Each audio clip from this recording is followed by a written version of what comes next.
మనం నిద్రపోకూడదు సుమా. రేణిగుంట వచ్చిందంటే తిరుపతి వచ్చిన తర్వాత లేద్దామని పడుకోకూడదు. రేణిగుంట దగ్గరే లేచి కిటికీ దగ్గర కూర్చోవాలి.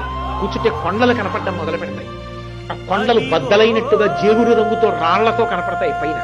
అక్కడ స్వామివారి యొక్క నామం, స్వామివారి యొక్క శంఖం చక్రం కనపడతాయి. ఆ దీపాలు వెలుగుతుంటాయి.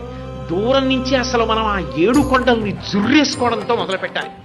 తర్వాత ఇంకొకటి చెప్తున్నా, రైల్లోంచి దిగినప్పుడు చెప్పులతో కాలు కింద పెట్టినా బాగా జ్ఞాపకం పెట్టుకోండి. మనందరం గబగబా ఒక్క 4 అడుగులు ముందుకెళ్ళి, ఆ రైలు పెట్టి దగ్గరే చెప్పులు ఇప్పితే దిగే వాళ్ళకి ఇబ్బంది, 4 అడుగులు ముందుకేసి చెప్పులు ఇప్పి ముందు తిరుపతి భూమిని చేతులతో ముట్టుకుని నమస్కరించి మళ్ళీ చెప్పులు వేసుకోండి. తప్ప చెప్పులతోనే నడవదు. ఆ ప్రదేశం అటువంటి, ఆ తిరుపతి పట్టణం అటువంటిది. శంకర భగవత్పాదులు, అన్నమయ్య, పురంధరదాస్ గారు ఎంతమంది మహాపురుషులు తిరిగిన ప్రదేశం.